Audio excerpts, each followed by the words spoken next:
They should have said the poet. The poet. They should have said the poet. The poet. This is Sending Poets, a podcast about ideas. Our goal is to understand metaphorical truths within the beauty we find in the human experience.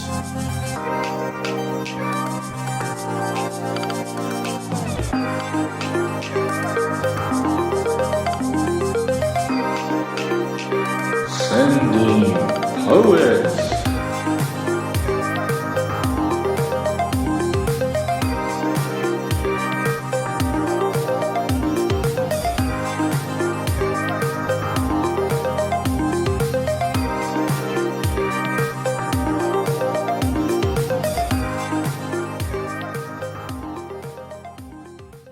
Sleeping and dreaming are two of my favorites. I love sleep and dreams. That's a haiku from my wife. She wrote a couple years ago. Very fitting for this episode that we're going to be talking about sleep.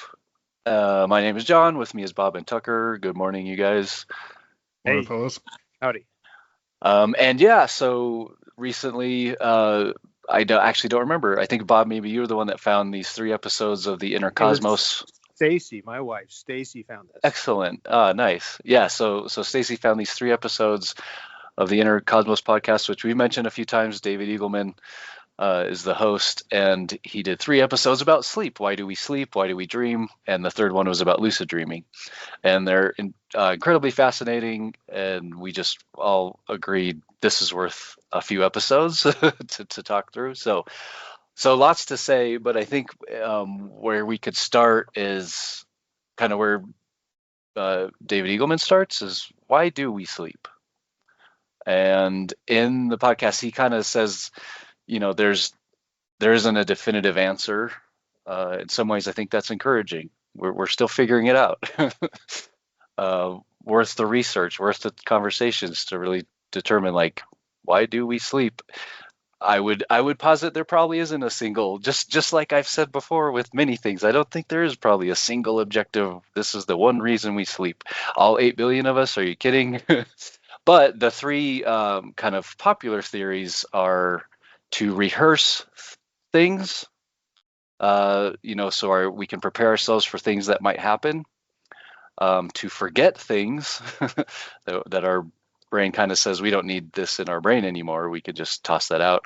And third was to restructure memory. And if I remember right, restructuring memory seems to be the closest to making sense as a purpose of sleep. So we'll start there. What do you guys have to say about those 3 things, or any reason why you think we sleep?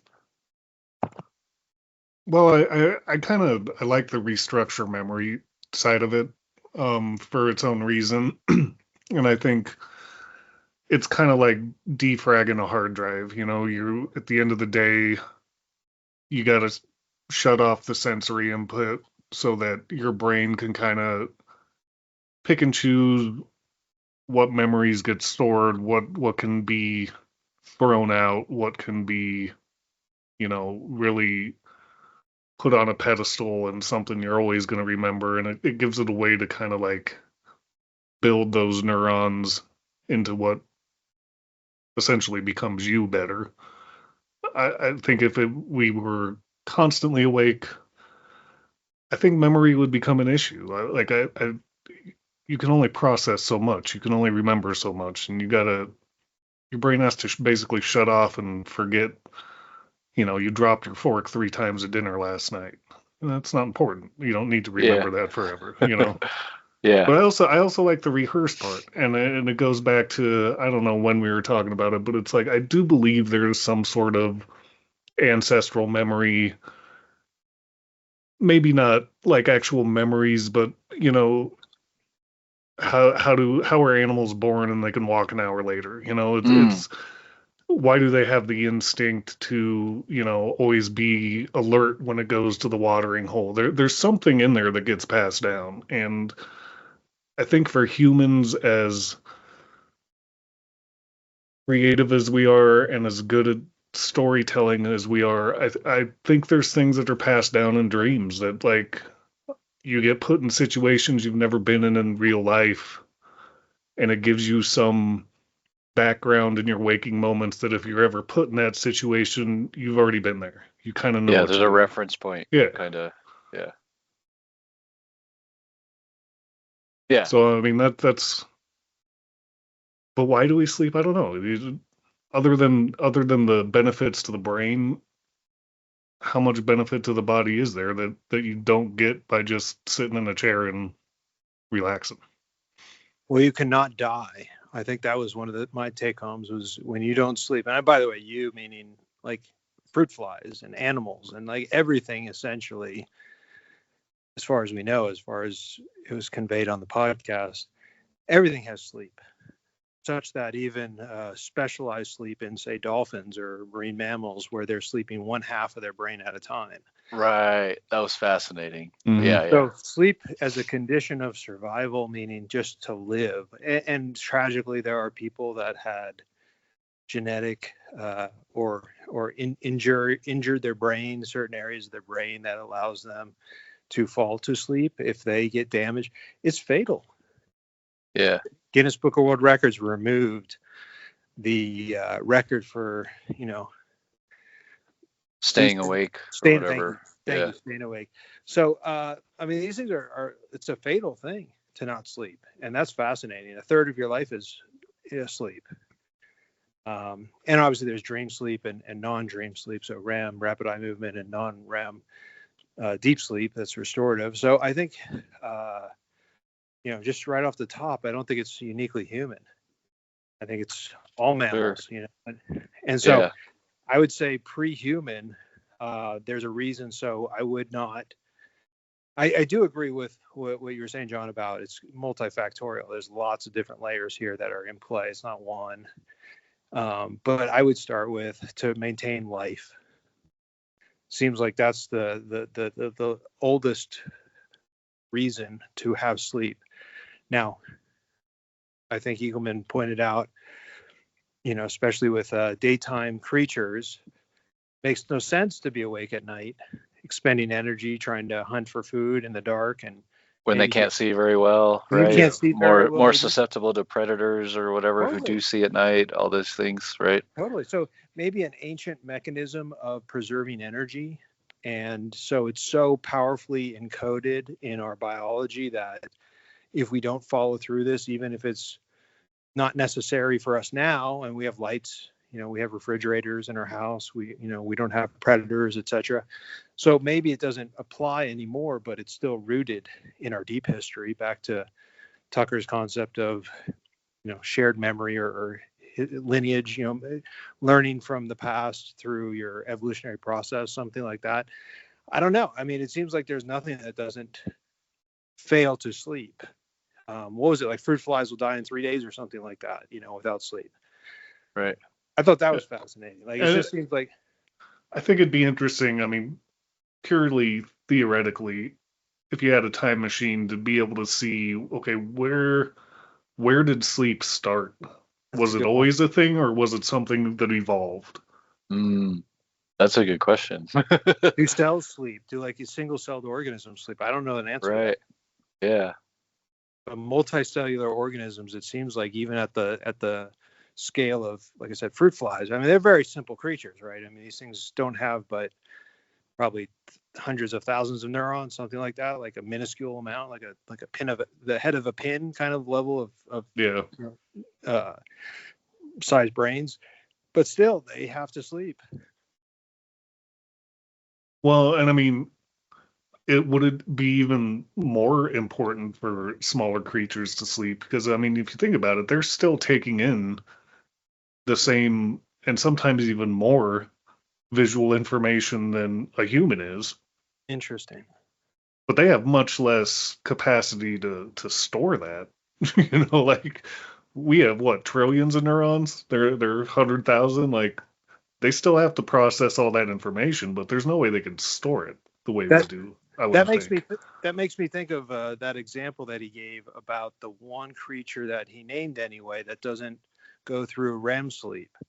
What was Yeah, it? and I think a spiny anteater maybe. Something like that. But here's the unique thing. It wasn't just that it did not go through REM sleep. It was the size of its brain.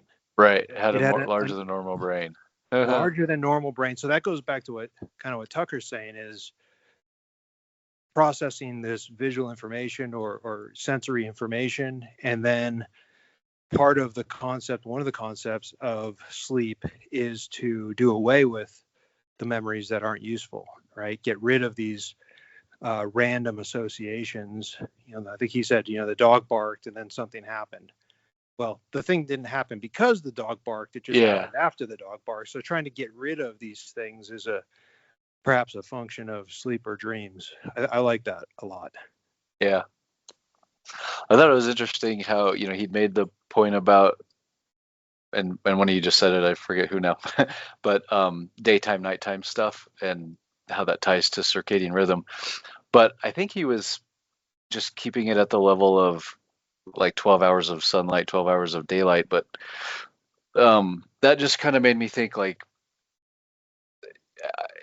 studying like sleep behaviors everywhere on the planet seems like really important, right? I'm sure this is happening, but I just don't think he went into that too much. But places where there's only a couple hours of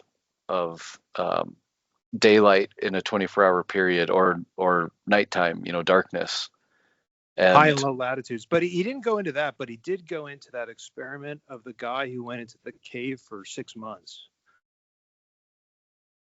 So Oh, yeah. there was a guy who went intentionally. He oh went right, into some yeah, deep mine shaft or whatever, it was mine absolute shaft. absolute darkness. And he had food, water, of course, and no But light, but he had a phone.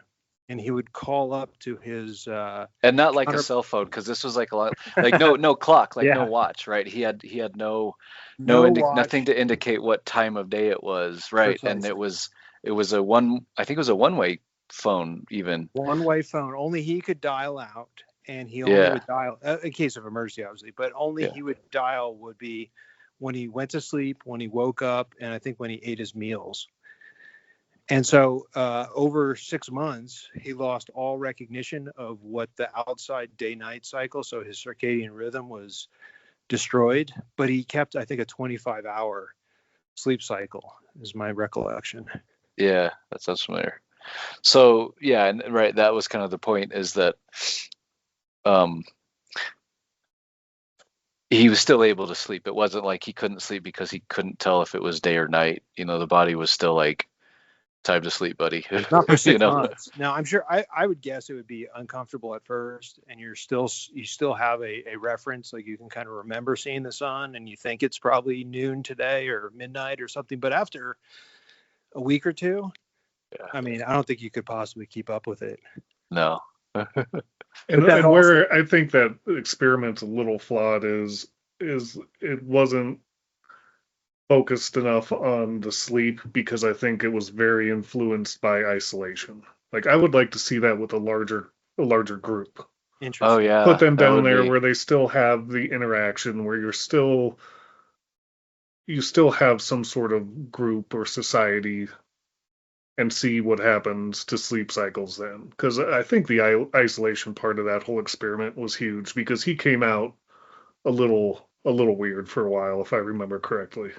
Well, that goes back to then John's point of, like, say, Alaskans or somebody, right, who has extreme variation in 23 hours of daylight or 23 hours of darkness at the extremes of their seasonality, right? You could Mhm. probably, because then it integrates with society, which I think is a perfect and valid point, that Yeah. you're changing multiple variables here. You're not just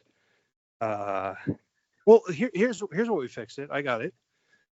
And this is another reason, perhaps, I think an interesting one that we haven't discussed yet for sleep or dreams, perhaps, was, let's say, blind people. Hmm. So lack of lack of perception of light or dark at all. And Yeah. one of the concepts was that the dream state is and I don't know if we're diverging off of sleep to dreams, but the dream state emerging as a way to fight off the destruction of visual pathways in your brain. So from my recollection, if you blindfold a sighted person within an hour or two, their visual cortex pathways will begin to be co-opted by other parts of the brain. So just to say the brain is plastic, it has regions that are devoted to certain kinds of processing, like auditory, sense of smell, vision, etc. So if you don't use these senses, they begin to be repurposed. So just because you go blind, like your eyes are destroyed, doesn't mean the visual cortex is destroyed. It just means it gets repurposed into hearing better or something like that, touch. So the concept of dreams as a way to fight off 8 hours of dormancy of your visual cortex losing functionality. I thought that was fascinating. Yeah. Yeah, just that whole thing about the studies that have been done that show, I guess, confirm what the just user experience. I had this dream, I could see stuff, but like actually seeing brain scans that show, the same parts of the brain that are processing visual information. Was this in the podcast, or did one of you guys say that only 5% of the data that comes into the visual cortex is actually coming from the eye? Does that sound familiar? I've said that, and it was in the third podcast when the guest was on, the guest who talked about lucid dreaming. Yeah. So that part, like you said, that part of the brain is like super active, and you don't even have to have your eyes open. You're right. You know what I mean? Like your brain's still like, if you're dreaming. If you're not dreaming, right, your eyes are just closed, you're blindfolded, but you're awake and you don't see anything, I think you are losing activity because there's no signal there, whereas the brain is creating the hallucinogenic signal, tapping into your visual cortex to allow your consciousness to perceive, vision signals in sleep. Well, just because you said, the word hallucination and hallucinatory thing, maybe we'll jump all over. I think we're not trying to just like rehash these 3 episodes or anything, but in that dreaming one, the lucid dreaming episode, he's interviewing a colleague who has done all kinds of experiments on lucid dreaming, and this guy he's interviewing was talking about his mentor, Stephen LaBerge, who I think was one of the pioneers, sounded like, of lucid dreaming research. And he said something that reminded me a lot of what Anil Seth has said about consciousness and perception. So this Stephen LaBerge guy said, dreaming is really perceiving without sensory constraints, and perceiving is dreaming with sensory constraints. And I thought that just goes hand in hand with this idea that Anil Seth puts forward, that like hallucination is uncontrolled perception and perception is controlled hallucination. I just think those things are just the same thing, just different words, like LaBerge is talking about sensory constraints, right? Like, so when you're dreaming, your brain is doing the act of perceiving, but without sensory constraints. Everything is just in your head. When you're not dreaming, when you're awake, you're perceiving stuff, and it's the same kind of stuff that's happening in your brain. So it's like dreaming, but with those sensory constraints, This is a very complex concept. Let me just interject real quick. Sure. A beautiful metaphor that I thought of when I heard this, which was from The Matrix, first episode, when Morpheus is in the dojo with Neo, and Neo's huffing and puffing, and Morpheus says, "You think that's air you're breathing?" Right. So good. Yeah. I mean, the timing of it too, it's like you can see in Neo's face too. He's like, "Oh yeah, you're right." Totally. And then he does the little "let's start again" kind of a thing, and it begins to be a whole different battle at that point. Once Neo is perceiving that the virtual zone allows him to have unrestrained perception. Right. Yeah. Yeah. Really, really fascinating stuff there. So I wonder, pure supposition here, but we'd spent several episodes talking about dimensions, and there's a tie-in here with this show Dark Matter that I was watching, and superposition, and well, our brains are only evolved so far. We just can't perceive what other dimensions are. We can only perceive like 3 dimensions. So what if what if there's something to be unlocked through dreaming that one day, and again, pure supposition here, and fortune telling into the future. So hundreds of years, maybe, thousands of generations of humans evolution, that we start to be able, as a species, we start to be able to perceive other dimensions through the power of dreaming somehow. What if that's the key somehow, that recognizing, this perception that's happening through in dreams is this gateway where we're able to tap into this other stuff that our senses keep us from doing when we're awake, maybe. And also maybe to panpsychism, right, where we are the radio, not the signal in the airwaves. Yeah. If nothing else, it's probably like good, fodder for a story or a movie, right? Yeah. Dreams are the you spread out through all the multiple universes, just kind of leaking through when your brain's asleep and not doing anything. So all those wild, fantastic things are actually happening in somewhere and someone else. Yeah. And you're just picking up on that radio signal. What about this, guys? What about this? We talk about physicists talk about the multiverse. Oh my gosh, it's so funny you were bringing that up. Yeah, what if each of the universes in the multiverse are an instant of a human dreaming?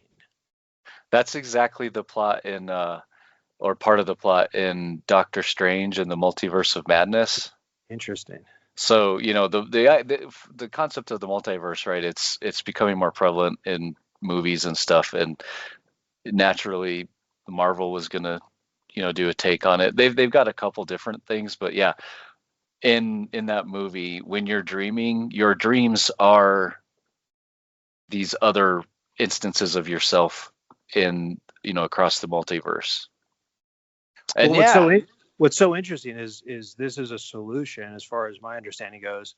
This is a solution to the fine-tuning problem of cosmology today, meaning the natural laws that are set up that allow for the stability, the speed of light, the strength of electromagnetism, strength of gravity. All these things are aligned in such a way, the expansion of the universe, dark energy, dark matter. All these things are aligned in such a way to allow us to have life, and seemingly well predictable structure throughout the universe, where it's so finely tuned, it's nonsensically precise. Like there's no explanation for why or how it could be so properly aligned. The mass of protons. These things are so balanced that the concept of there's just an infinite variation where there's different laws and all these different multiverses allow for us to have this one instance where everything is so perfectly balanced. And yet, obviously, you would only find yourself in the instances that have the balance prerequisite for life. So that's my understanding. And you were saying dreams. Can you say it again? Like, how did that tie into I was the just dreaming thinking, part? Well, it's an artificial concept, meaning the concept of the multiverse is not derived from experimentation or observation. It is a consequence of the standard model's prediction that they're the only justification for such a finely tuned, other than God, let's say, so if there's if we're inside a giant virtual reality machine, and this is an instance running on some alien kid's, laptop somewhere, that everything's got to be this way. Like the only way because there is no rhyme or reason for why the laws of nature are so properly balanced that we have this universe we live in. One of the concepts is during the Big Bang, this inflationary period, there's just like an infinite number of universes being created, like bubbles frothing around, foaming.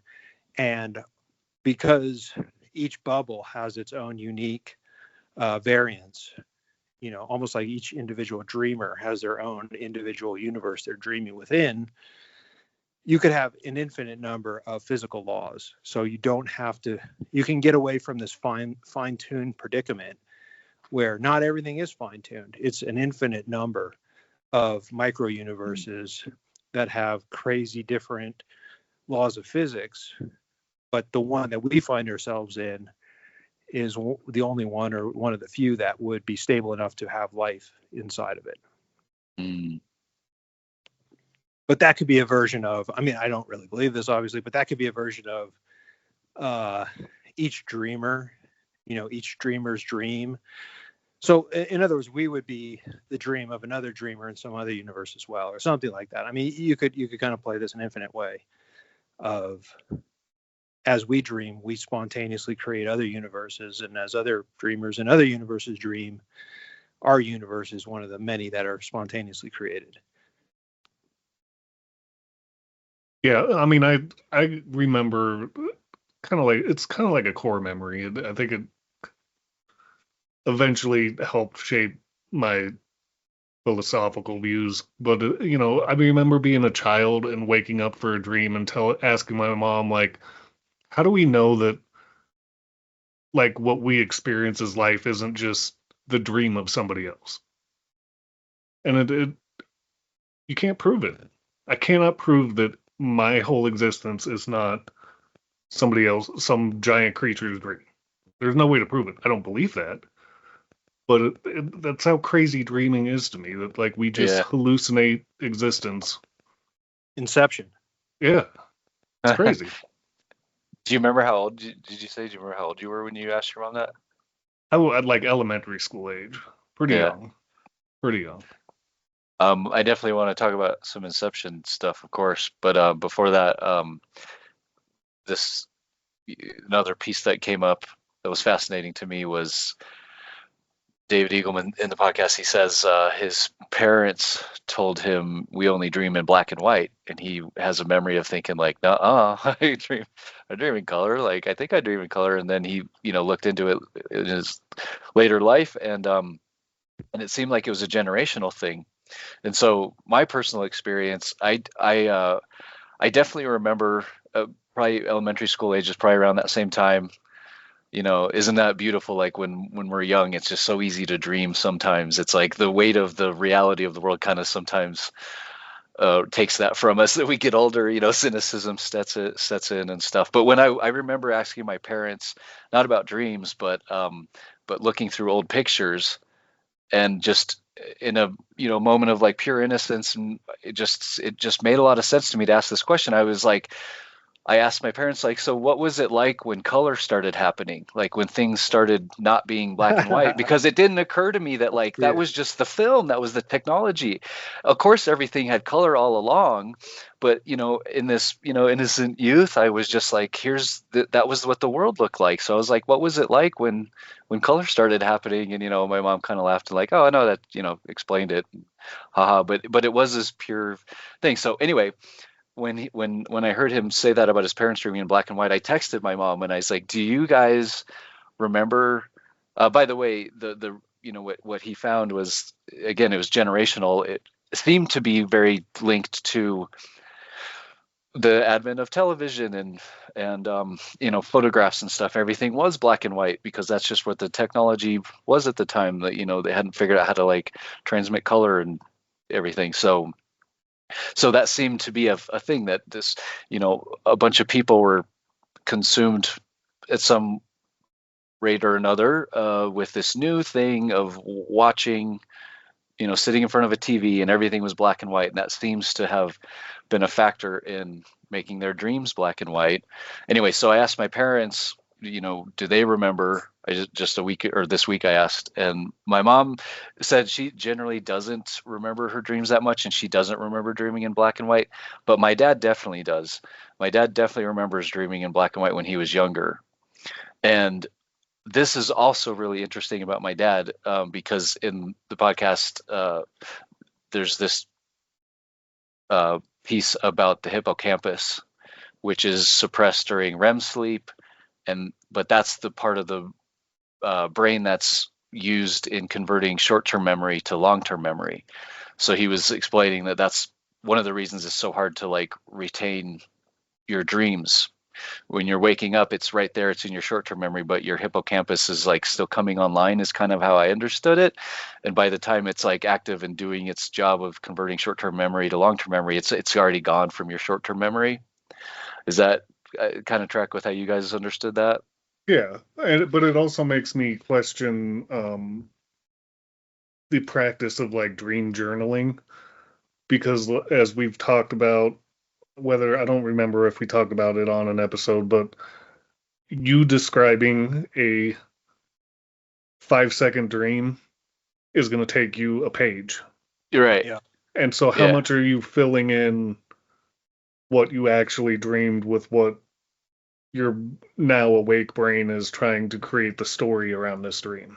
Exactly, that activity of like narrating, because in the dream you're just experiencing it. You're not narrating, well, I'm seeing this, and there's, I don't know, maybe some of us have narration happening in our dreams. Like I can't really think of an example of like that for myself, but it's just, you're seeing and doing and everything, and then yeah, like anything else, like it's going to take a lot of words to get that point across. So yeah, like super interesting. But back to the hippocampus. So Eagleman makes this reference to that that's similar to Alzheimer's, the experience that people with Alzheimer's have of struggling to remember things.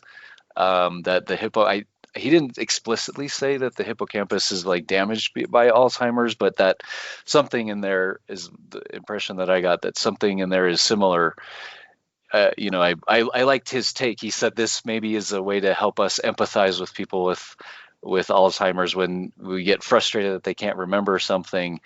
It's a very similar thing of trying to remember your dreams. Okay, so all of that was interesting to me because my dad has Alzheimer's. It's like early stages, and I've had like 4 or 5 cases now that I can remember recently where he asks a question and like 2 or 3 minutes later he asks the same question. And then he asks it again like another 5 minutes later, and it's like I'm starting to kind of see that like happening with him, where he's not remembering these things that just happened, but he has dream recall that's way better than my mom, who doesn't have Alzheimer's. And it's just very like interesting to me. I'm sure there's like scientific explanations why he can recall dreams better, even though he has Alzheimer's. Maybe it's because it's early onset and everything. It's, maybe he'll lose the ability to recall dreams. Who knows? But all these things are just like very fascinating to me. Well, I think this is a key diagnostic. And I'll add one more little factoid that's kind of on this topic, which is Eagleman also said that people who are going through dementia, or even just elderly people, I think, have essentially muted dreams, or dreams that are less exciting, less things happen. So there's kind of like a, do you guys remember that part of the pod? I don't know if you Yeah. where it's like things are just kind of more, excuse me, more normal. I guess I would say more typical than like crazy dreams where all kinds of stuff is happening. So I think this is a really cool diagnostic moment for going back to Anil Seth and our concepts previously discussed about consciousness and subconsciousness, where my take on it, back to the original question as well, is that it's It's a process of weighting and reweighting the model. So the consciousness is the descriptive side. It is the language side, semantic. It is the part that is labeling things and describing them, but it only has working memory. So the consciousness, we talked about these memory games, there's like 5 to 7 things most people consciously can remember at a time, meaning your working memory is a function of a very small handful, let's just call half a dozen things that you can hold in your head. If I give you random, unassociated 5, 6 words, you can do 5 or 6 words, and a half an hour later you can tell them back to me, but you can't do 20 or 30. And so as you build up your lifetime, there's far more than 20 or 30 things you're ever going to remember. Like, think about all the movies you can ever remember watching, right? Yeah. Well, they're embedded in your long-term memory, but your long-term memory is where your subconscious is. Subconscious meaning your pattern recognition side that is the predictive model itself. So your consciousness is weighting the errors of your predictive model. So as something happens, if you didn't predict it as such, you can update your weights of the model. No, that's a loss, by observing it with your consciousness. But your consciousness is not the thing making the prediction. Your consciousness is observing the prediction and then describing it. But these two things are both you, of course, but they're playing with each other. So your sleep state, theoretically, then could be your subconscious going through the process of updating its model by having your consciousness boot up without any activity, just to be embedded inside yourself, your visual cortex, just to be embedded inside yourself, but with all these believable experiences. So your consciousness is tricked by the immersive nature of just being in a dream state. It seems as if it's real to you at the moment. After the fact, you can kind of look back if you remember, that's kind of silly. I wasn't, naked in front of the class or whatever, right. Doing these crazy things. But the point is, your subconscious, which is creating these predictive models, is not able to determine what will work or what won't. It does take a conscious observer to then be a participant to find out what actually worked and what didn't. So your brain is learning cause and effect or predictive capabilities through creating a scenario that looks random to you or looks nonsensical to you, meaning your conscious self. But then it puts your consciousness into this moment inside yourself, the simulation, just to see what you would do. So it's like testing a concept of whatever, I don't know, all the crazy stuff that could happen in a dream, but testing it through immersing your consciousness into this simulation. Doesn't matter what it is, it's not necessarily logical. It's just trying to create a scenario that updates the weights of the predictive model. Yeah, that ties into the rehearsal explanation of why we sleep, or specifically, I guess, dream, like you're saying, as a means of like, but that's so fascinating, like that it's. Think about this. So some of the things that you cannot see in a dream are written words. You cannot read the time on your watch. It's nonsensical. Your hands look weird. That's like generative AI, right? Generative AI adds a 6th finger or something. Yeah, by the way, isn't that like really gnarly? It is. It totally freaked me out when I was listening to this thing. Because we should like ask real quick. Sorry to interrupt, but like, what are our experiences with looking at hands and words and clocks and things in dreams? Because I'll go first. I don't actually.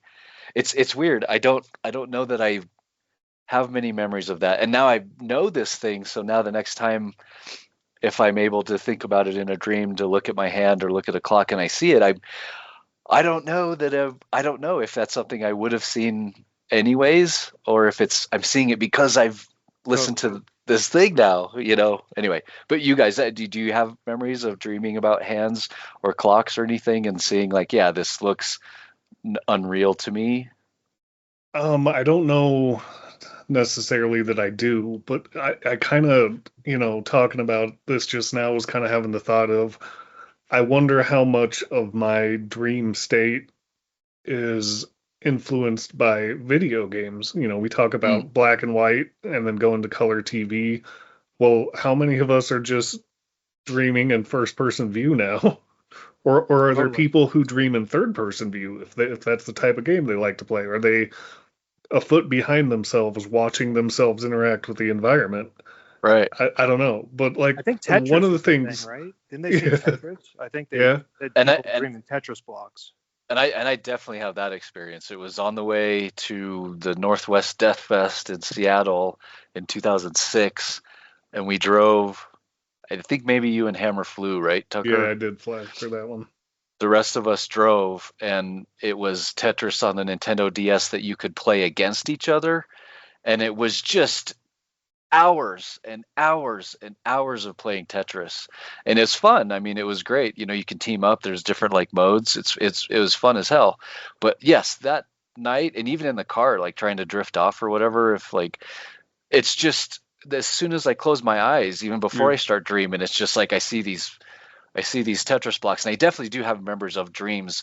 It was always just like, how do I get this Tetris made? I need this block. Oh, I don't have that block yet. Where can I mean, it was going through the game. Very intense recall on those dreams. It was, yeah, so that definitely worked on me. well, and Or I But yeah, also wanted to say like I think if we ever get the ability to scan a person's brain while they're dreaming and take that visual cortex information and create a digital representation of that, basically play their dream on a screen, I think we'd find that they are much more nonsensical than we make them out to be in our waking moments. I yeah, think much of our recollection of dreams is the conscious mind building that story around something that was probably a second or two long in that dream hallucination. And if yeah. you tried to watch the whole night's sleep as like a movie, it would just be like the most nonsensical sketch show written by chimpanzees on LSD. Like it Yeah, just would not have any meaning. yeah. I think we build the meaning in our waking moments. But then I was wondering, are you going to run into the observation bias there in physics, where by observing that, are you going to alter it? Oh. interesting. So that is interesting. I gotta say a couple things, and Baba, then I'm curious of your experience with like dreaming of hands and clocks. But there was a quick note, I think, in the second episode where there are some. It's being done now. I don't think it's like complete, and certainly not like in a consumable product. One day, if it's like here. By the way, there's a movie called Dream Scenario that is kind of is around this stuff, and Nicolas Cage is in that as well. How about that? But anyway, but what the studies that have been happening and have it's involving like you know scanning the brain during waking hours and really trying to develop this pattern and using AI, using machine learning, to detect, okay, this kind of brain activity, these kinds of patterns are happening when the subject sees a bird flying, and this and that, and just really associating the signals to the stimuli, right? The external, the sensory pieces, right? And then using that as like the large language model, using that as the reference to say in the dream, oh, look, these similar things are happening. So chances are they're seeing, this, using as a method to predict it. Again, I don't think it's like quite there. I'm sure there's a lot of work to be done to really get it, I nailed think down. But they talked about rat models where they were running rats through mazes, and they could then go back and determine, because they would measure the signal of the brain while the rat is running through the maze, and then during dream cycles they would detect those same signals, and they could place I mean, they couldn't ask the rat, of course, but they could place theoretically where the rat was in the maze in its dream. Wow. Yeah. Yeah. Well, and I think, the kind of technology that I just speculated, I think we'll run into an issue that he actually talks about in a episode 2 or 3 later about, could you do Matrix style learning? And I think the issue you'd run into with the dream analysis is going to be the same as that, is that when I see a bird, it's not going to look to that scanning device the same way as it will when you see a bird. With Like, in everything's reality, built, waking reality. Yeah. everything is built individually. You can't teach Trinity to fly a helicopter the same way you would Neo, because they're completely different brain structures. Like, there's no two identical brains. So I think there's going to be challenges there, but Sure.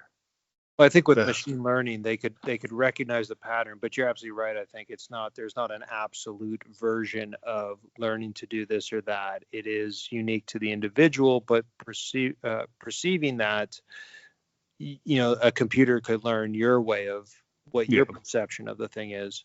Real quick, back to the video games, old school video game, but Medal of Honor Allied Assault. I don't know if you guys remember this game. Is old timey first person shooter, large maps, multiplayer, and I remember I used to play this game a lot, and the maps were really important. Meaning, you would have to know every nook and cranny of where everything was in the map. It would be a huge advantage. And I remember dreaming in the maps. Yeah.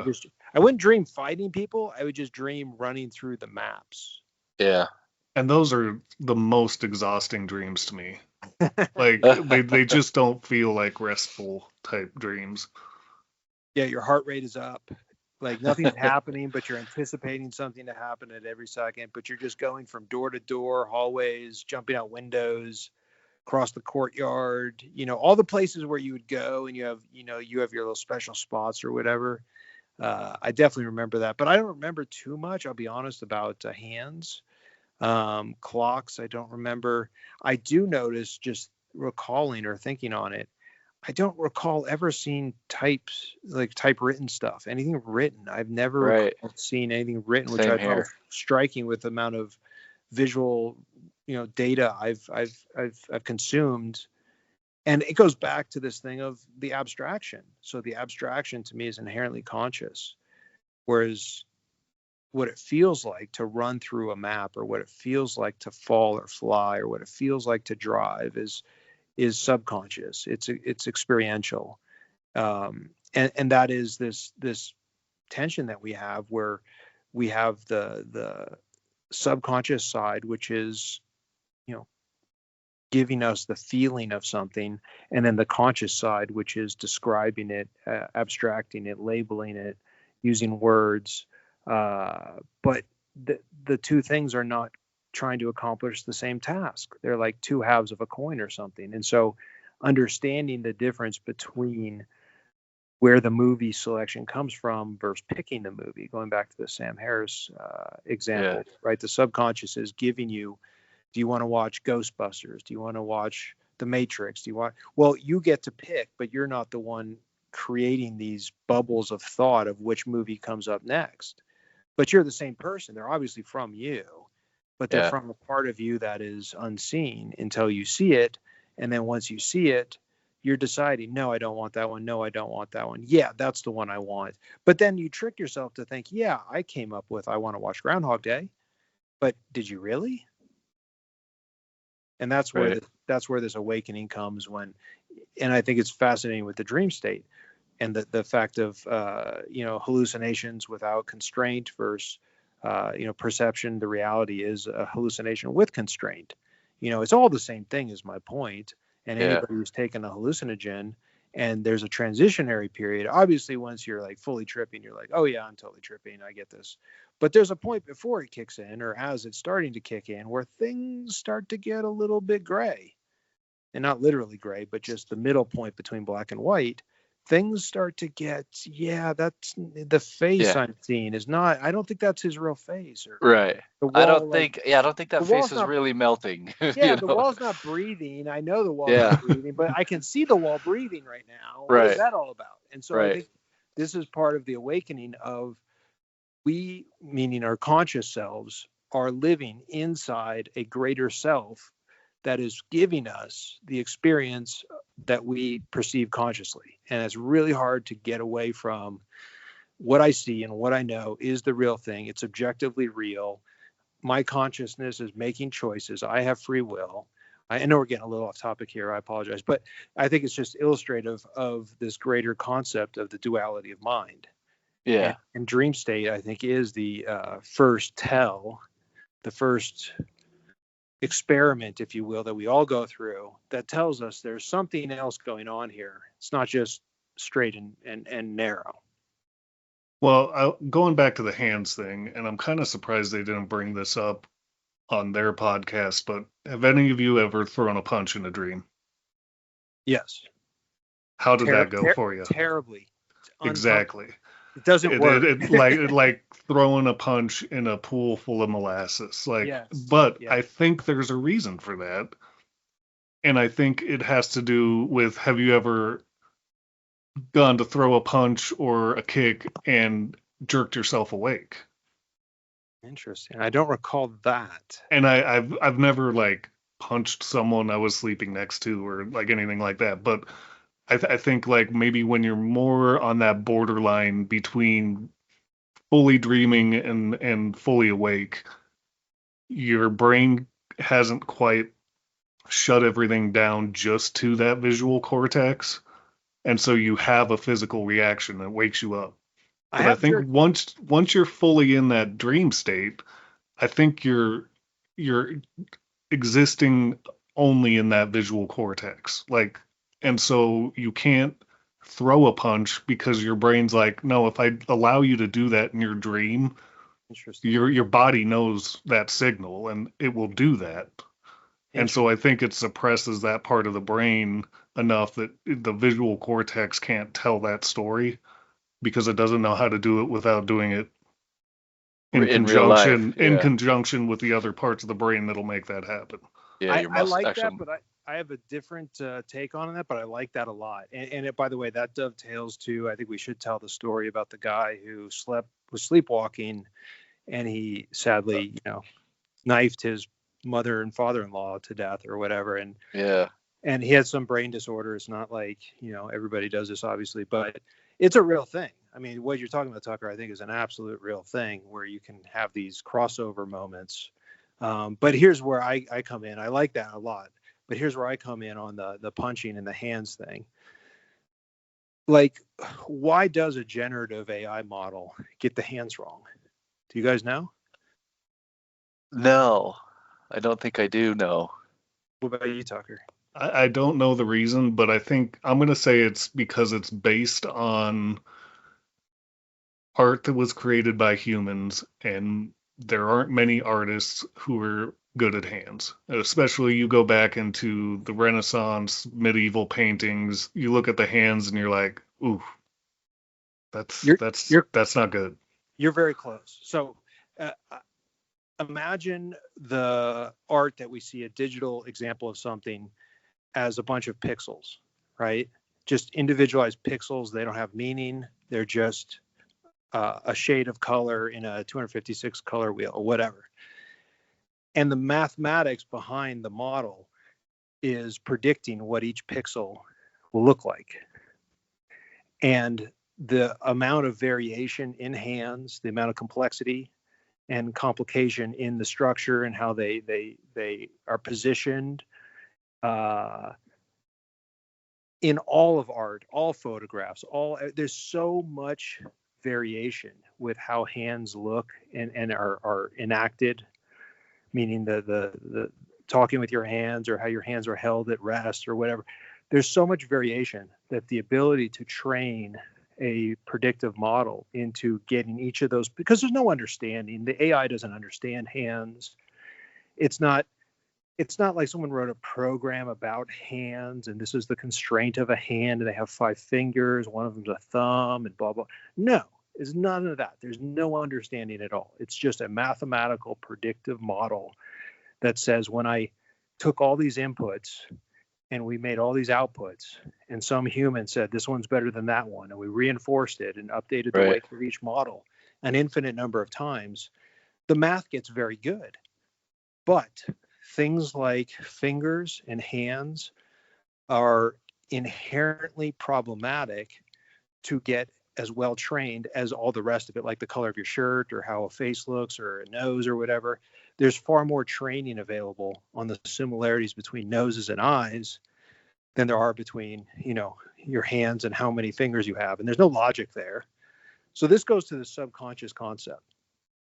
The subconscious is not using logic. It's not using a program. It's just processing an input and predicting an output.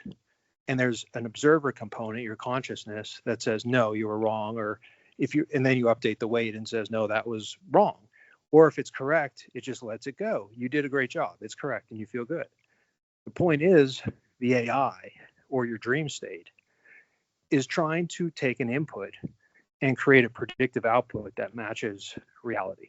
Because that's, a fitness. It's an adaptation for you to survive in this world. If you can predict everything that comes next, you're a baller. You're going to be very happy and successful in your life.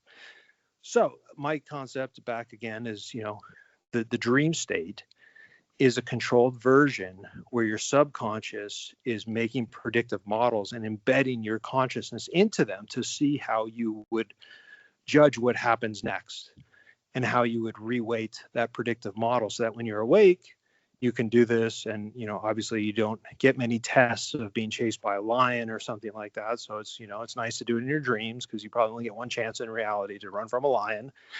But things like the written word, the watch face, the fingers on your hands, the flipping a light switch. I love that one. There's no logic there. I mean, there is a logical process, but it's not a very easily interpreted. Do you guys remember that one of flipping the light switch? Was it just like get in the habit of flipping this light Correct. switch so that in the dream when you do it? So one of the things in dreams, in lucid dreaming, is to get into the habit of doing things that are not easily replicated in dreams. One of them is when you do a light switch, the light does not turn on or turn off. And another one is flicking your tooth. Yeah. And your tooth will come off. Another one is holding your nose closed and trying to inhale. So there are certain things that are logically consistent. Like we know light switch is attached to a light. But we know that logically. We understand that. It's a concept. But trying to associate a thing on the wall, meaning a random thing on the wall with the light up above on the ceiling, is very difficult to do if you're just doing it through trial and error of if this, then that. So correlation versus causation is what I'm getting at. All these things are based on correlation. If this thing happens, like the dog barks, then this thing happens, the refrigerator door opens or whatever, some random thing. It doesn't make any causal connection, but there can be correlative connections where this one happened first and then this other thing happened. So the point is AI is based on correlation. AI is based on a model, so a neural network of essentially an infinite number of dials that can all be adjusted very slightly, where you have an input that goes through this neural network, and then there's an output generated based on the position of all the dials, meaning the weight of each signal that comes in versus the output that you predict. And the humanity or the consciousness or the logic of the light switch is attached to a light. There's a circuit there. When I flip the switch, I close the circuit and the light comes on, etc. That is not at all part of our subconscious. That is not all part of our dream state. It's completely opposite of what our dreaming and our subconscious is doing. And this goes back to the deep evolution. So we evolved these pathways prior to language, prior to abstraction. So the foundation that we are built on and all of the other, say mammals are built on, Has nothing to do with being able to speak a language or write a word down on a piece of paper. Now, those things came eventually, and they're very powerful. But the way we got here now, and the way deer survive when they're going by the water's edge, to Tucker's example, is based on how they feel.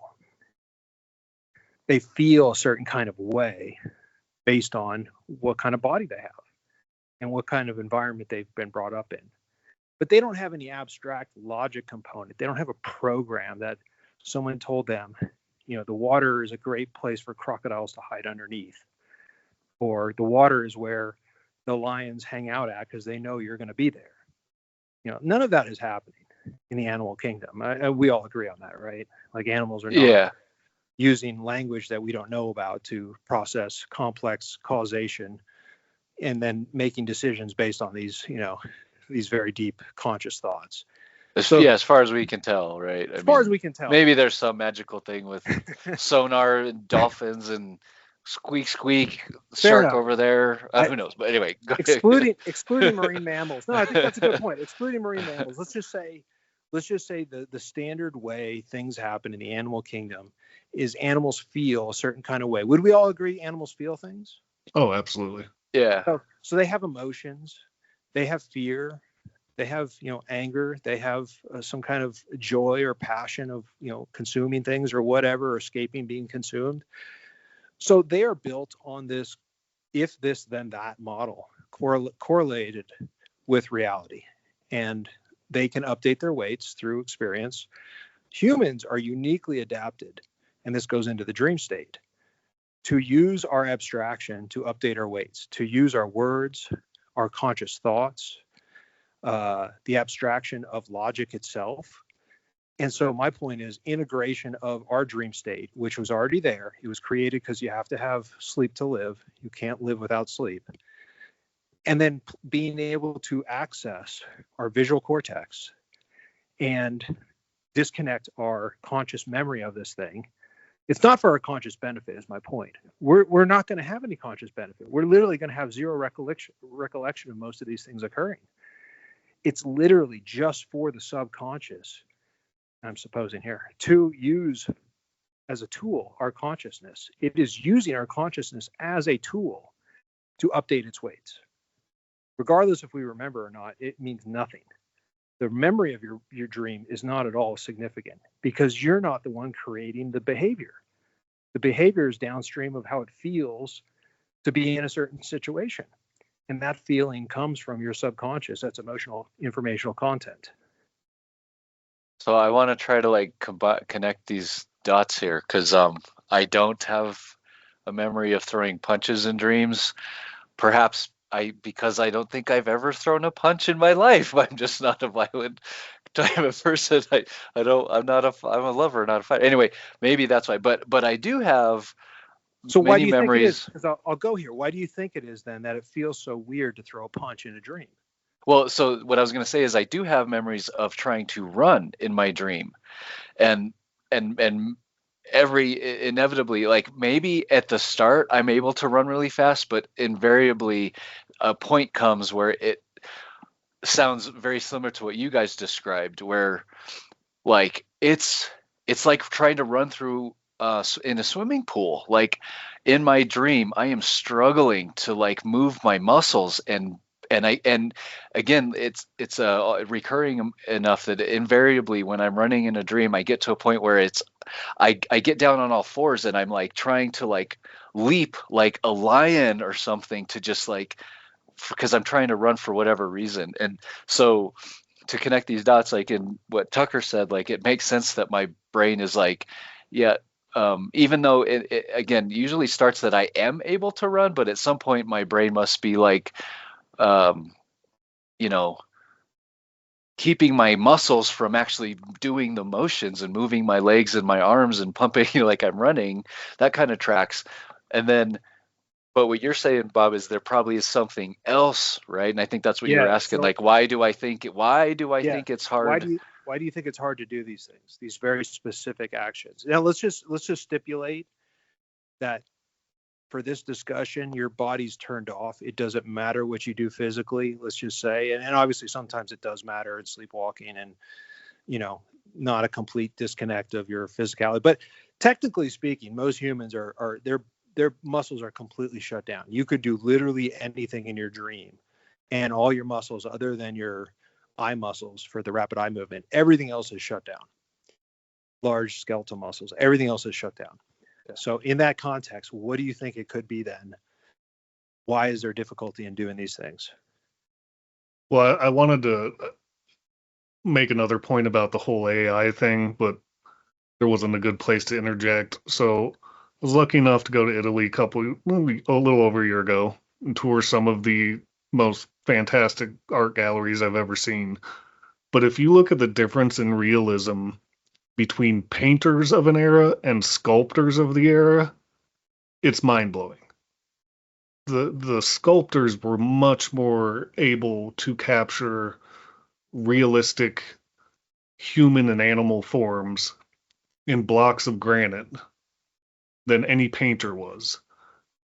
But I think it's because like shading and like the actual visual information of trying to create a photorealistic reproduction of something is incredibly complex. Incredibly complex. But to capture its physical shape is much easier. Right. Clearly, I mean, clearly, you're literally it has to talking be. about like, yeah, you're talking about like recreating a 3D object with a 3D object versus, Exactly. on a 2D plane, like here, make this Perspective. look, Perspective. yeah. I mean, yeah. the sculptors of the era, they're capturing, the veins in hands and like the tendons in arms. And it's like, you look at the painters of the same era and it's like they've got little crab claws for hands. But here's the thing, exactly to that point. Here's the thing, exactly to that point. How easy was it to sculpt a chest or a torso? Or Versus the hand. Yes, yeah, so totally. So you're bringing up, and by the way, when they talk about the great masters, they're always talking about how their hands are done. Yep.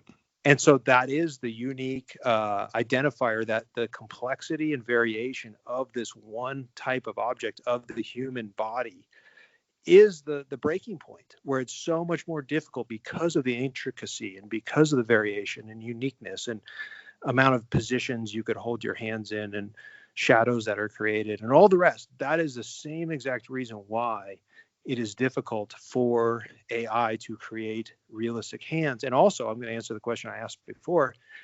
My opinion, it's why it's so hard to throw a punch in a dream. Yeah. It's just not unless you're a boxer or an MMA fighter or something, it's just not a normal habitual feeling that you are used to. And so imagine you are in a virtual body. You have an avatar body. And you're not in control of this avatar body. You're in control of perceiving what it feels like to be inside the avatar body, but you're not controlling the body itself. And so the difficulty also, to John's point of trying to run, you're not running. Your subconscious is running.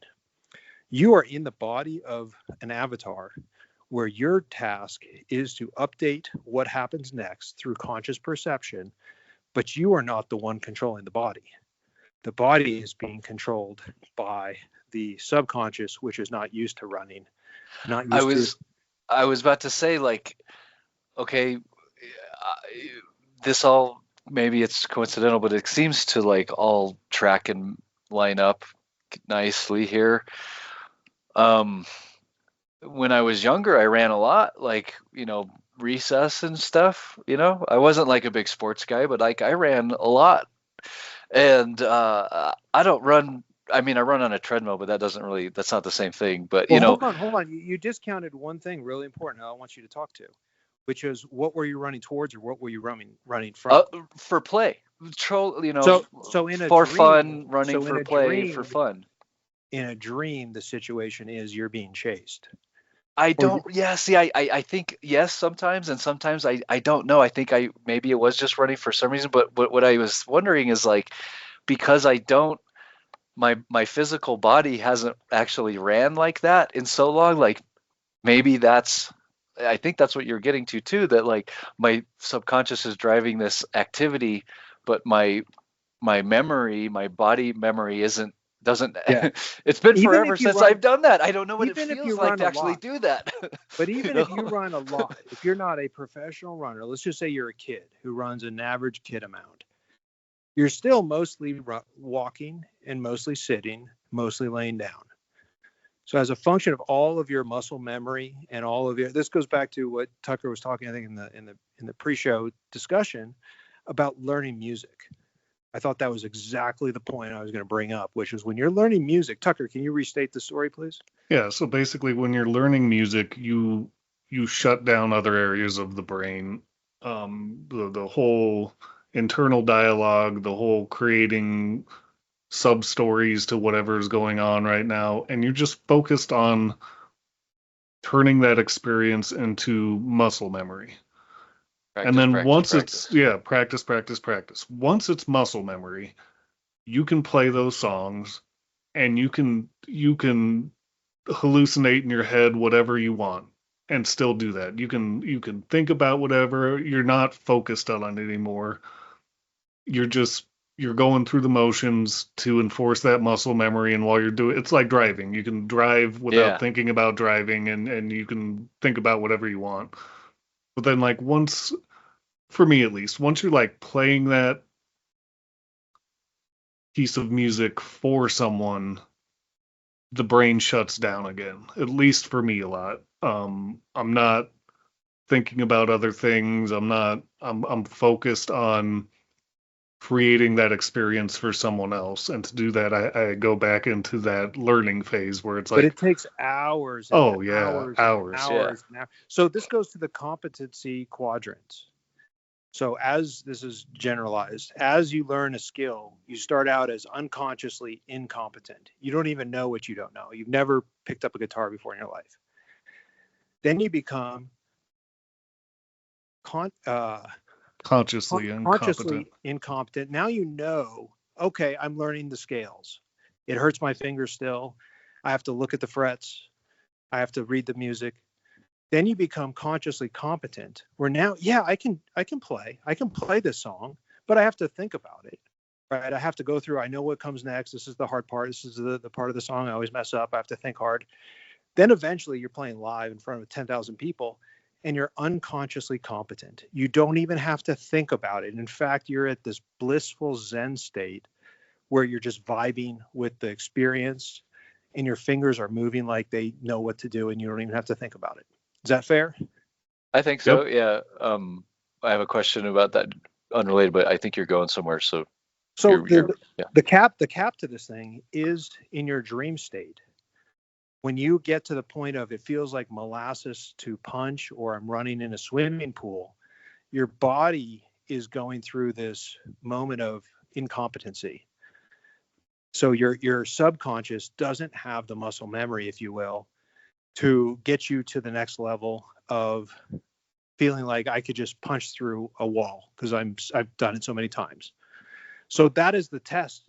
In other words, the goal of the dream state in this regard would be to continuously practice, try to put yourself through these simulations or emulations of experience in a safe place, if you will, because you know what, the lion's never, even if the lion gets you, you're going to wake up and just be like, whew, that sucked. You know, I hate those dreams when I get tackled from behind by a saber tooth and I feel it go into my skull and then I wake up.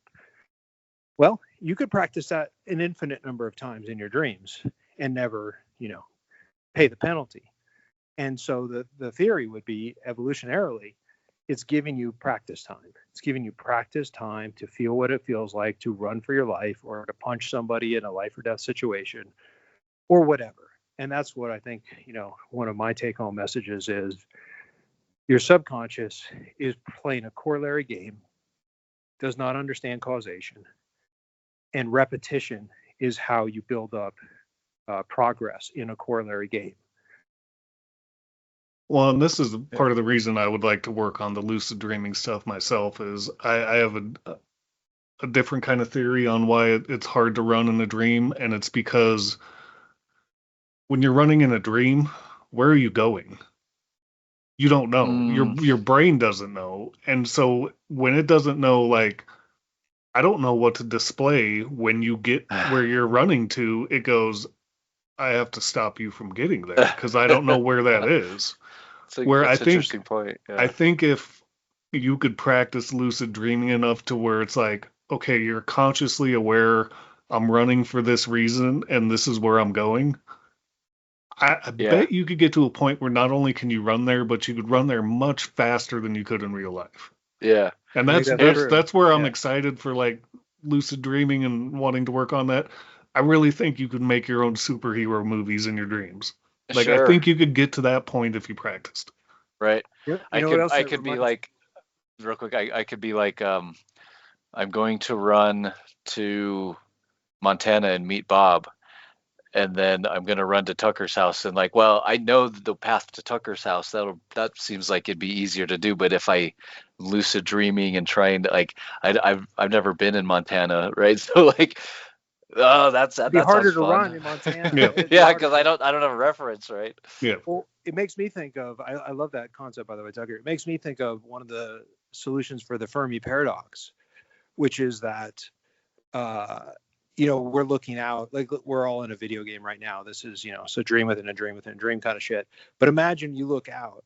Why is there no life? Well, it'd be very hard to build all these simulations of life on other planets if we could just go look there, right? So as you look out, it's just a very plain, unified, just a bunch of geography and geological things. There's not a lot of life going on because then the computer simulation or whatever would have to build up an entire civilization for you to look at, right? So like, where are you running to? Well, where are you looking at? So I think that's one I try to think. It's like a simulation theory concept of Fermi paradox, which is we're simulated here inside this giant infinite, 16 billion light year radius, point of view game we're playing, but there's no life anywhere. How is there no life anywhere? Well, it'd be very complicated to make this life. It's just easier. Well, and that'd be a great way to prove the Fermi paradox, or I'm sorry, the simulation theory, is we have to get to a planet that looks like it might have life,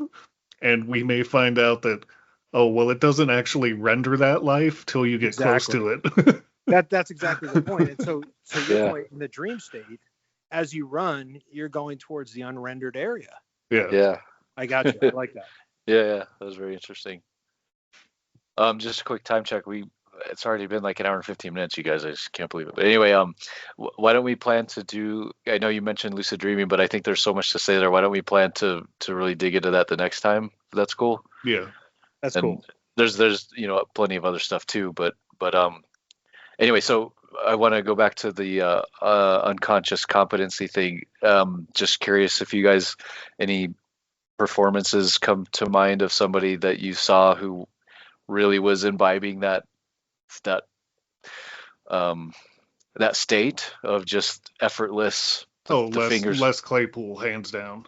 for you. Yeah. And there are many musicians I've seen at his level, but his ability, like his hands, he is not thinking about that at all.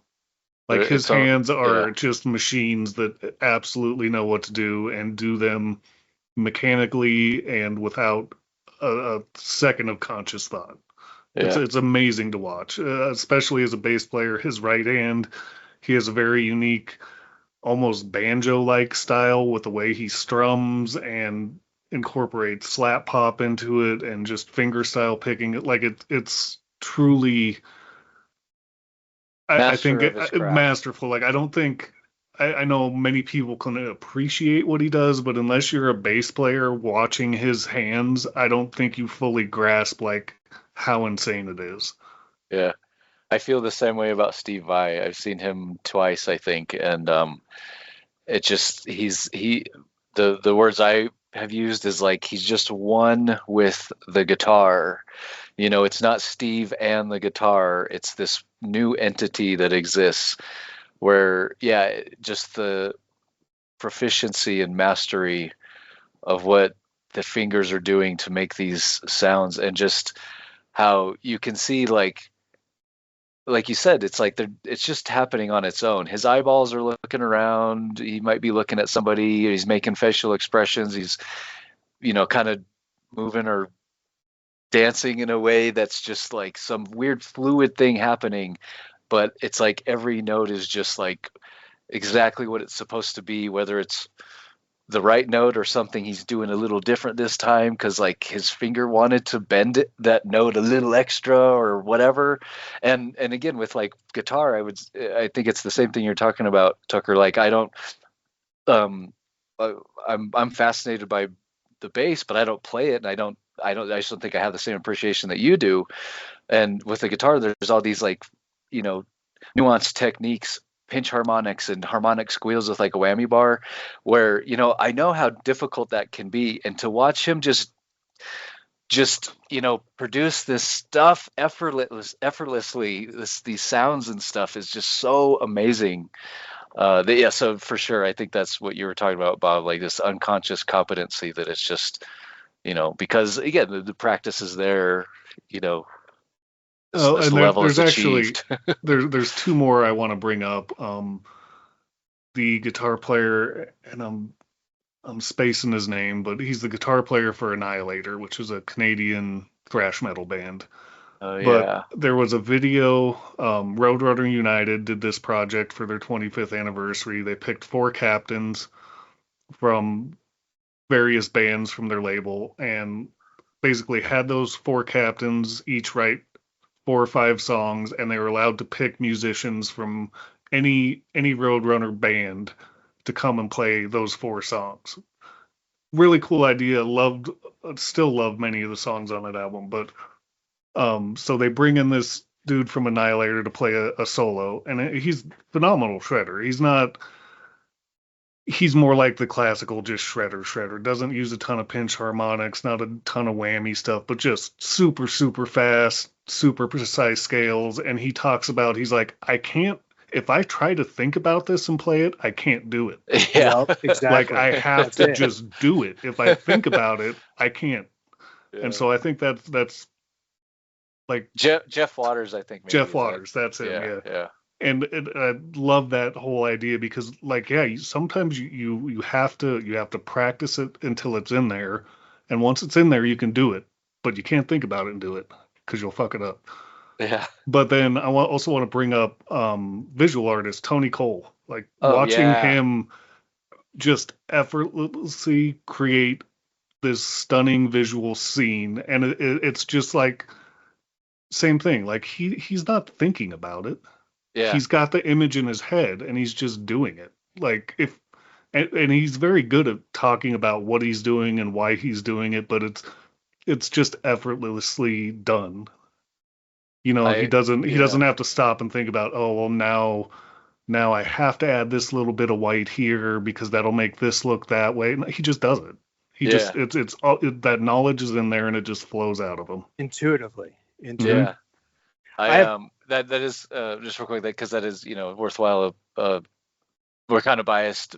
Tony Cole did the album art in our last album, but he is a phenomenal artist. Sketchthesoul.com. Check that shit out. And when we're done, I'll text you guys a picture that I was sitting there. It was at a festival, and I sat there and like while he did this thing with his fingers, by the way, which sounds like finger painting, but like I'll send you this picture. Yeah. It looks like this gnarly wizard thing with like a weird like spiky chin. But but like you just said, Tucker, I was just sitting there watching him do it. We're talking and just bullshitting, and he's just doing it and flicking paint. Anyway, it was sketchthesoul.com. Tony Cole, amazing artist. So yeah. Anyway, Bob, you were about to say something. As a non-musician, I have 3 examples that I've perceived that I think are powerful. First one, Johnny B. Good, Chuck Berry talking about playing the guitar like ringing a bell. Yeah. That always stuck with me because I think that's the sign when it's just like when you're playing the guitar, ripping it, and it's for you, it's like ringing a bell. Yeah. That's what I'm talking about. Number 2, there's a song called Deacon Blues by Steely Dan. Yeah. And he talks about playing the saxophone just how I feel. I don't know the exact line, but Google it for me, lyrics. There's something about being able to play a song just how I feel. So he's not talking about on the saxophone in this case, not thinking about how to play the song, but playing it how you feel. I think that's indicative of what I'm talking about. And third, this is the most complicated and beautiful example that I know of. Jimi Hendrix, when he was with Band of Gypsies. Oh, yeah. There's this New Year's concert, and there's a story behind this, where there was like the night before New Year's, and then there was like the New Year's Eve concert. And the night before, Jimmy's doing all the theatrics, playing with his teeth, playing behind his head, behind his back, lighting on fire, all this crazy shit. And I don't know if it was a producer or an agent or something told him, "You sound like shit. Like, what are you doing? This is terrible. You sound like absolute garbage." Next night he goes out. They're recording both shows, obviously. He just stands there like a statue. And this is the one, if you know Band of Gypsies, where he's playing Machine Gun. One of my favorites. One of my favorites. Motherfucker, I get the chills just thinking, not even listening, just thinking about listening. I get the chills. He plays this thing with such, and obviously I was not there, of course, but he's playing it in a way that the sounds that are being made make you feel like what he's feeling. Not that he's playing notes. I don't even know if you can call these things notes, right? Right, Doug? You know what I'm talking about? Dude, it is hands down like one of my favorite live performances of all time. Specific song, hands down. But the whole thing, I mean, Buddy Guy is amazing, but the whole thing is just absolutely amazing when he plays Machine Gun, and you can feel what he feels, like the Les Claypool example. There's like a feeling that comes through. And that to me is unconscious competence. That is just translating a literal emotional piece to an audience through some medium that is abstracting what you're doing, but it's in this way that is like, I can feel what it feels like to maybe a fraction of what he felt. I don't know. Who knows? He's probably that is a perfect example of straight up stream of consciousness being correct. Just flowing through his flow hands state. Into that guitar. Like, thank you, Tucker. That's what I'm trying to get to. Flow state. Yeah. The flow state, and everybody knows about being in the zone, right? This is what we're talking about. Being in the zone where you're not thinking about where your fingers go. You're not trying to analyze it. You're not trying to describe it. You're not building a narrative of it. You just are what was the thing you said? Like, if I thought about what I was going to play, I couldn't play it. Yeah. If I have to think about every note I have to play when I have to play it, I'll never be able to play it. Yeah, because it's literally faster than your brain can consciously think about it. Yeah. So Jimmy obviously can play anything. He could play, strings on a broom, probably. He could play anything, obviously. But when he stopped being performative and he just did the thing and he just let it go, he made art. Unparalleled, the highest art of all. And so I think that's what I see as the unconscious competence that so few humans, I think, can get to that level.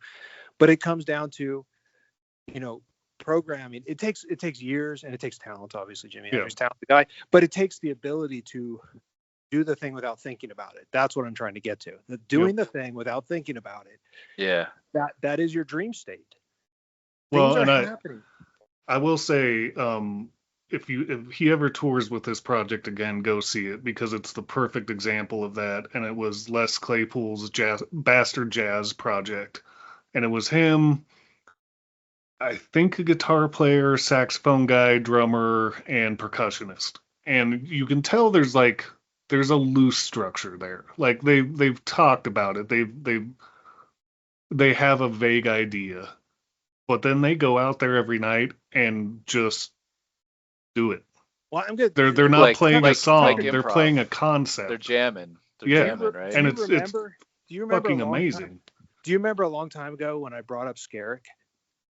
Oh, yeah. Skerrick? Yeah, because that's the saxophone player. I used to watch. This is such a weird thing. I used to watch Crack Sabbath. So Crack, not Black. Crack Sabbath was a jazz band in the late 90s in Seattle.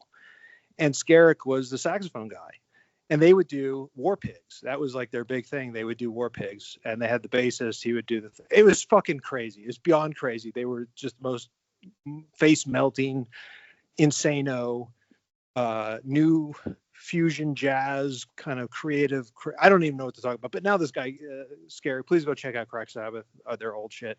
But now Scarrick is with, I think, Les doing that thing. And yeah, he does that, and then he does Flying Frog Brigade. He's on correct. those project as well.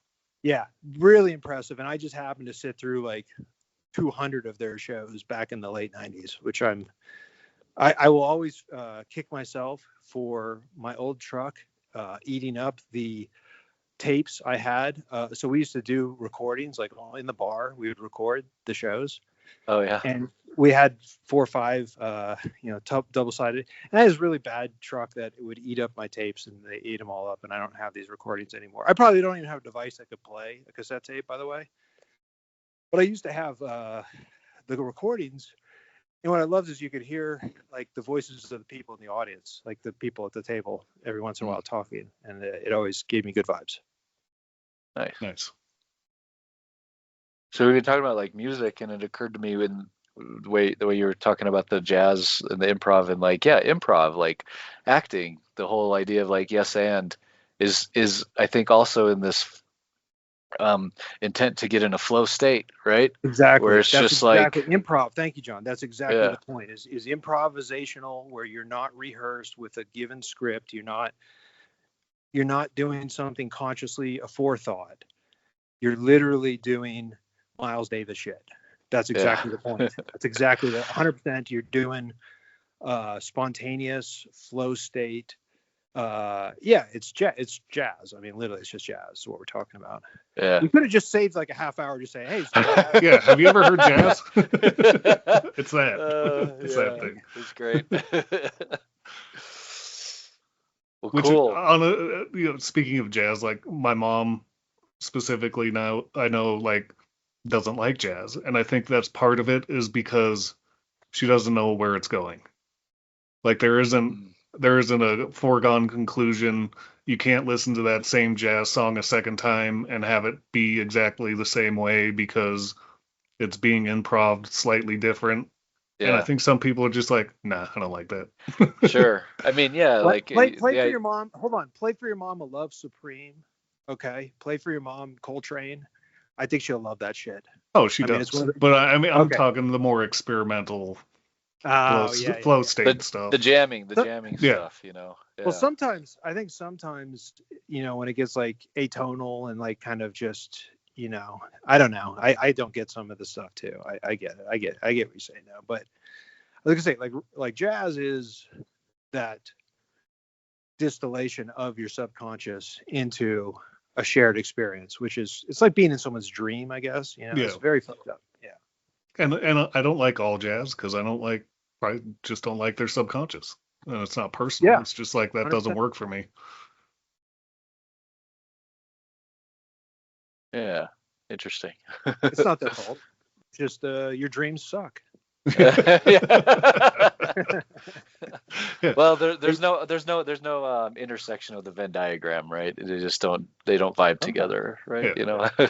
Exactly. Cool. Well, yeah, I assume this would be fun, and indeed it is fun to talk about this like sleep topic, and yeah, we'll definitely have more to say. So I'm glad this is another multi-part. I'm sorry. One last thing before we sign off, John. Sure. I got to bring up, since we went down this music rabbit hole, Sleep Token. Yeah. Okay. Yeah. Thank you. I did. So when we were talking about that we would do this topic eventually, my son's a big Sleep Token fan. We saw them recently. He gave me he was reading an interview that the singer gave, where their kind of purpose, they're like an anonymous band. Nobody really knows their actual names. That's kind of their thing. And it's because their purpose, as I understand from this interview, is to, share the message of sleep, which is sort of a deity, I guess. I think it's too simplistic to just say, yeah, there's a God named Sleep and they're in service of him. I think maybe it's a deity, but a concept also. It seems kind of deep and complex. So I don't they're trying to create their own kind of mythology around it. I think so, yeah, and that's why they don't, their actual names are irrelevant. Their purpose is just to share this message and kind of create a following for this, sleep construct or whatever, right? So I thought that was a fun tie-in, and I told my son, I was like, I'm gonna recruit you, like help me find some songs with lyrics that help or tie into this stuff. So I did listen to like 3 or 4 songs and was reading along with the lyrics, and nothing quite popped out yet. Take Me Back to Eden is literally the concept, though, of the subconscious animal side, if you will, with the conscious, logic side, if you will. So my homework for next one, because that was one of the ones I listened to, and I think I've shared this before, but lyric, extracting meaning from song lyrics is not a strong suit of mine. Generally, generally I'm just much more of the music thing appeals to me much more than the lyrics. But I will take I'm that so homework far on on. the other side. I read meaning into shit that has no meaning. So I balance you out. Yeah. Right, exactly. Yeah. It's so great that we're doing this, together here. So anyway, but I will make a point to go through that and really find. And by the way, like, not like I'm the only one. Like, next time, why don't you come to the episode with your own meaning on some lyrics? Is that cool? Is that fair, Bob? That's cool. That's fair. Yeah, we'll just make a point to do that for sure. Because you did. Well, I guess it was in our pregame discussion that you did bring up the Garden of Eden and stuff. And yeah, so exactly. That's exactly where I'm trying to tie it back in. I think it's a beautiful metaphor, and that song specifically has like this point counterpoint of like technology and modernity versus kind of base animal and deep history, if you will, and there's a really interesting tension going back and forth between those two. It's like 2 themes in the same song. I think it's quite interesting. Yeah, excellent. And yeah, no need to exclude you, Tucker. Like, we'll send you. I don't know. I have you really gotten into Sleep Token? I can't remember if we've talked about. No,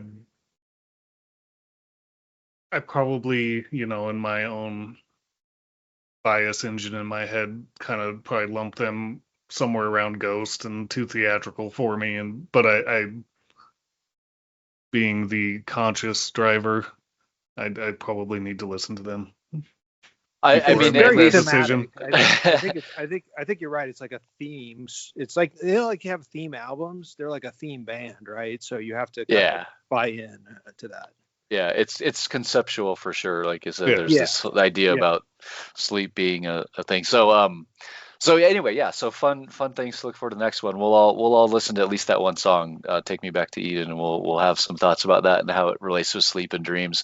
And of course, the lucid dreaming thing. There's so much to say about that too. So and Inception, the genius of Hans Zimmer's music and all of that. So anyway, we'll get into that in the future episodes here on this topic. But yeah, so for now, thank you for listening. And if you are so inclined, please contact us, sendingpoets@gmail.com.